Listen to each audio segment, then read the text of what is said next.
इस वीडियो के अंदर हम चर्चा करेंगे लैंथेनाइड आयंस की +2, +3 व +4 ऑक्सीडेशन स्टेट में रिएक्शंस के बारे में, यानी +2, +3 व +4 ऑक्सीकरण अवस्था में ये किन किन प्रकार की अभिक्रियाएं शो करती है। तो सबसे पहले हम चर्चा करते हैं जब लैंथेनाइड्स की अभिक्रिया हम जल के साथ करते हैं तो ध्यान रखना, जब भी लैंथेनाइड्स की अभिक्रिया हम वाटर के साथ करते हैं तो लैंथेनाइड हाइड्रोक्साइड का फॉर्मेशन होता है LnOH का होल थ्राइस। ठीक है, और कौन सी गैस मुक्त होती है? हाइड्रोजन। अब चर्चा करते हैं इनके क्षारीय गुण की। ये जो टॉपिक है क्षारीय गुण, ये मोस्ट इम्पोर्टेंट टॉपिक है और कई एग्ज़ाम्स के अंदर ये क्वेश्चन पूछा जाता है। तो इसमें क्वेश्चन में ये पूछेगा कि जो लैंथेनाइड के हाइड्रोक्साइड हैं उनकी क्षारीय प्रवृत्ति लैंथेनम से हम लुटेशियम की ओर जाते हैं तो घटती है, अर्थात जो लैंथेनम हाइड्रोक्साइड है वो प्रबलतम क्षार है, जबकि लुटेशियम हाइड्रोक्साइड सबसे कम क्षार है। ठीक है, यानी कम क्षारीय है।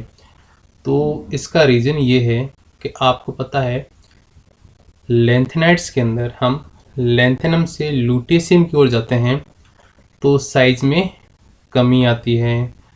तो लैंथेनाइड्स की साइज में जितनी कमी आएगी तो वो उतना ही अच्छे से हाइड्रोक्साइड के साथ में बॉन्डिंग कर सकता है, यानी वो ईजिली अपना OH- आयन रिलीज नहीं करता है। तो इसी वजह से जो लैंथेनम हाइड्रोक्साइड है वो तो हो गए आपके सबसे अधिक क्षारीय, और जैसे जैसे साइज छोटा होता जाएगा लैंथेनाइड्स का तो उनकी पकड़ OH पे अच्छी हो जाएगी, अतः वो दुर्बल क्षारक की तरह व्यवहार करते हैं। तो इसको आप अच्छे से ध्यान रखना, क्षारीय गुण को। इसके बाद रिएक्शन है जब लैंथेनाइड्स को हम वायु में खुला छोड़ देते हैं तो ये ऑक्सीजन के साथ अभिक्रिया करके Ln2O3 प्रकार के यौगिकों का फॉर्मेशन करते हैं। अपवाद इसके अंदर है सीरियम ऑक्साइड। सीरियम की कहानी कुछ अलग ही चलती है क्योंकि सीरियम जो है वो +4 ऑक्सीकरण अंक शो करता है। तो इसके अंदर जो सीरियम का ऑक्सीकरण अंक है वो कितना है? +4। ठीक है, तो अभी तो आपको मेनली कौन सी चीज़ ध्यान रखनी है? क्षारीय गुण। अब अगली रिएक्शन की चर्चा करते हैं। हैलोजेंस के साथ में ये रिएक्शन करके LnX3 प्रकार के कंपाउंड बनाते हैं। इसी प्रकार Ln2O3 की अभिक्रिया हम अमोनियम क्लोराइड के साथ करते हैं तो LnCl3 यानी वो LnX3 प्रकार के कंपाउंड बनते हैं। ठीक है, अब है अगली अभिक्रिया कार्बन के साथ में। तो लैंथेनाइड जो हैं वो कार्बन के साथ अभिक्रिया करके LnC2 प्रकार के यौगिक बनाते हैं।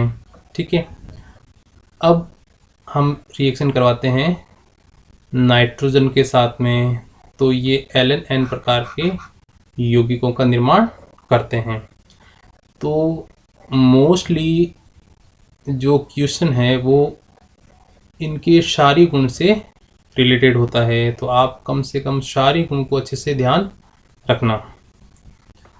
अब ये कहानी थी +3 ऑक्सीडेशन स्टेट वाले लैंथेनाइड आयन की।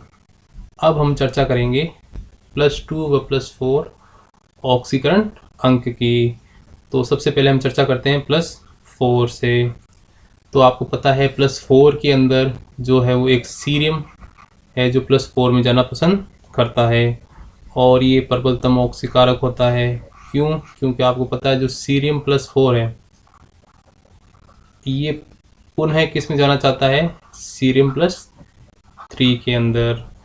तो इसको कहीं से इलेक्ट्रॉन चाहिए तो दूसरे का ये ऑक्सीकरण कर देगा और खुद का अपचयन, यानी ये किसकी तरह कार्य करता है, प्रबलतम ऑक्सीकारक की तरह। ठीक है, क्योंकि मैंने आपको बोला था शुरू में कि +2 +4 p ऑक्सीकरण अंक ये शो करेंगे, लेकिन सर्वाधिक स्थायी ऑक्सीकरण अंक सभी लैंथेनाइड्स आयन का क्या है, +3 है। ये मैंने सीरियम के कुछ एग्जाम्पल दे रखे हैं, जिनमें सभी में सीरियम का ऑक्सीकरण अंक कितना है, +4। ठीक है, तो ये आपका कार्य है, इनमें सभी की जो सीरियम है उनकी आप ऑक्सीकरण अंक ज्ञात करोगे। अब बात करते हैं +2 ऑक्सीकरण अंक की। तो आपको पता है +2 ऑक्सीकरण अंक शो करने वाला आपको कौन मिलेगा, यूरोपियम। ठीक है, इसके अलावा इट्रिबियम भी शो करता है, लेकिन ज़्यादा स्टेबल किसके लिए होती है, यूरोपियम +2 के लिए। और ये मैंने इसको बनाने का मेथड दे रखा है, EuCl3 यानी इसका हैलाइड है, इसका हम क्या कर रहे हैं, अपचयन कर रहे हैं। तो किसका फॉर्मेशन हो रहा है, EuCl2 का, यानी इसके अंदर इसका ऑक्सीकरण अंक कितना है, +2। अब ध्यान रखना, ये जो EuCl2 बना है ये +3 में जाना चाहेगा, तो +3 में जाना चाहेगा तो दूसरे को इलेक्ट्रॉन पकड़ाएगा, यानी ये एक प्रबलतम अपचय की तरह कार्य करता है। ठीक है, इसका हाइड्राइड EuH2 किसके साथ समानता रखता है, कैल्शियम हाइड्राइड के साथ में। ठीक है, तो ये कहानी थी +3 +2 व +4 की। तो +3 के अंदर आप ध्यान रखना, जो हाइड्रोक्साइड वाली जो हमने रिएक्शन आपको बताई थी वो अच्छे से ध्यान रखना है, क्योंकि इससे रिलेटेड क्वेश्चन कई बार पूछते हैं। अब अगला पॉइंट है आयनिक त्रिज्या। तो इसके बारे में हमने डिटेल में इससे पिछले वीडियो के अंदर चर्चा कर रखी है, एक बार इसको पढ़ लेते हैं। जो यूरोपियम और इट्रिबियम है, इनकी परमाणुवीय त्रिज्या एटॉमिक रेडियस का असाधारण रूप से उच्च मान होता है। ठीक है, ये हमने अच्छे से पढ़ा था। इसका कारण क्या था कि ये जो बंध बनाते हैं, बाकी सारे लैंथेनाइड तो 3 इलेक्ट्रॉन का योगदान करते हैं, जबकि यूरोपियम और इट्रिबियम जो है वो केवल 2 ही इलेक्ट्रॉन का साझा या योगदान देते हैं। ठीक है, यानी इनके केवल S वाले इलेक्ट्रॉन ही बॉन्डिंग में पार्टिसिपेट करते हैं। और सीरियम का मैंने आपको बताया था कि इसकी जो एटॉमिक रेडियस में जो अपेक्षा से अधिक जो कमी आती है, इसका रीज़न क्या है कि ये बंध बनाने में 4 इलेक्ट्रॉन का योगदान देता है। तो ये कुछ इम्पोर्टेंट पॉइंट है, इनको आप अच्छे से ध्यान रखना। तो ये कहानी थी लैंथेनाइड्स की +3 +4 और +2 ऑक्सीडेशन स्टेट की। इसमें से आपको सारी गुण अच्छे से ध्यान रखना है कि जो लैंथेनाइड जो हाइड्रोक्साइड होते हैं उनकी सारी प्रवृत्ति लैंथेनम हाइड्रोक्साइड से लुटेशियम हाइड्रोक्साइड की ओर घटती है, क्योंकि उनका आकार घटता है। ठीक है, इसके अलावा आपको पता है +4 कौन शो करता है, सीरियम। और +2 मोस्टली आप कौन शो करेगा, यूरोपियम। ठीक है, और आयनिक त्रिज्या के बारे में हमने डिटेल में डिस्कशन कर रखा है। तो ये मैंने ग्राफ बना रखा है। तो इसमें आपको पता है लैंथेनाइड्स में सर्वाधिक जो एटॉमिक रेडियस है वो किसकी होती है, यूरोपियम की। उसके बाद नंबर किसका आता है, इट्रिबियम का आता है।